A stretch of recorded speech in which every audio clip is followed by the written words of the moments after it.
Assalamualaikum warahmatullahi wabarakatuh. Saya Fatima Zahra. Tujuan saya membuat video ini adalah untuk memenuhi tugas UTS Nyai Najah, yaitu membahas tentang pembahasan yang sudah ditentukan oleh Nyai Najah sendiri. Dan by the way, Nyai Najah itu nyuruh kita untuk memilih di antara 5 materi itu, memilih 2 untuk dibahas memakai video ini. Jadi materi yang saya pakai yaitu materi yang pertama dan juga materi yang kelima. Jadi langsung saja kita bahas ya teman-teman. Jadi yang pertama yaitu analisis konseptual dan filosofis. Nah, jadi saya di sini tuh akan menjelaskan secara kritis bagaimana wahyu itu dapat dipahami sebagai fenomena epistemologis untuk orang-orang yang beriman. Jadi teman-teman, kan biasanya wahyu itu dipahami hanya proses komunikasi vertikal antara Tuhan dan Rasul saja kan. Tetapi kalau dilihat lebih dalam, wahyu ini bisa untuk sebagai sumber pengetahuan bagi orang-orang yang beriman. Ini wahyu bukan cuma pesan ilahi aja, tetapi juga cara Allah mengajarkan manusia bagaimana berpikir, bersikap, dan memahami hidup. Misalnya, lewat wahyu, manusia belajar tentang nilai kebenaran, keadilan, dan moral. Jadi, wahyu itu membentuk cara berpikir orang beriman supaya nggak pakai logika duniawi saja, tapi juga mempertimbangkan dimensi spiritual dan moral. Kalau dibandingkan dengan teori pengetahuan modern, wahyu bisa sejajar dengan konsep ilham dan intuisi, yaitu pengetahuan yang datang di dalam diri, bukan hasil belajar langsung atau eksperimen. Bedanya, ilham dan intuisi ini dianggap muncul dari jiwa atau bawah sadar manusia. Sedangkan wahyu jelas berasal dari Tuhan dan punya kebenaran yang absolut, bukan hasil perasaan atau dugaan pribadi. Jadi, kalau disimpulkan teman-teman, wahyu itu pengetahuan dari Tuhan untuk membimbing manusia, sedangkan ilham atau intuisi ini adalah pengetahuan dari dalam diri manusia, baik dari hasil renungan ataupun hasil inspirasi. Keduanya ini sama-sama membantu manusia memahami kebenaran.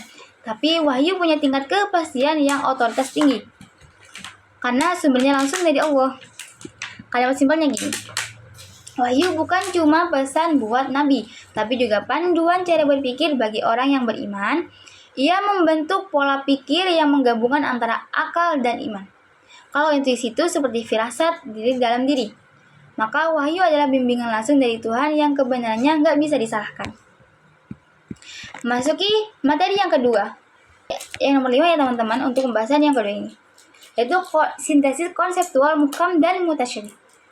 Contoh ayatnya yaitu A'udzubillahi minasyaitonirrajim, Bismillahirrahmanirrahim, tsumma stawa 'alal 'arsy, yang artinya kemudian Allah beristiwa di atas arsy. Ayat ini menunjukkan ayat mutasyabih karena sulit dipahami secara langsung dan bisa menimbulkan banyak banget penafsiran. Yang pertama yaitu perbandingan dua pendekatan, yaitu tafwid dan juga takwil. Tafwid ini menyerahkan maknanya kepada Allah, yaitu penganut tafwid ini percaya ayatnya benar seperti yang tertulis, tapi tidak mencoba menjelaskan bagaimana atau maknanya secara rinci. Mereka hanya berkata, kita imani saja ayatnya, tetapi hanya Allah yang tahu makna sebenarnya. Contohnya untuk ayat di atas, yaitu Allah beristiwa di atas arsy.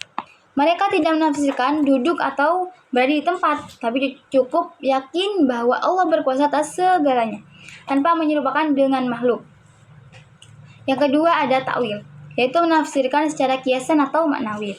Pendekatan ini mencoba menjelaskan makna ayat dengan penafsiran yang sesuai akal dan bahasa Arab. Tujuannya agar tidak disalahpahami seolah Allah punya bentuk atau tempat. Misalnya ayat istiwa di atas arsy ditafsirkan bukan duduk, tetapi berarti Allah berkuasa dan mengatur seluruh alam. Yang kedua, yaitu kelebihan dan kekurangan dua pendekatan tersebut. Tauhid ini memiliki kelebihan untuk menjaga keimanan agar tidak menafsirkan secara sembarangan dan menghindari penyamaan Allah dengan makhluk. Kekurangannya yaitu tidak menjawab rasa ingin tahu orang yang ingin memahami maknanya lebih dalam dan bisa dianggap terlalu diam dan tidak memberi penjelasan bagi umat. Begitu juga dengan takwil. Takwil ini mempunyai kelebihan.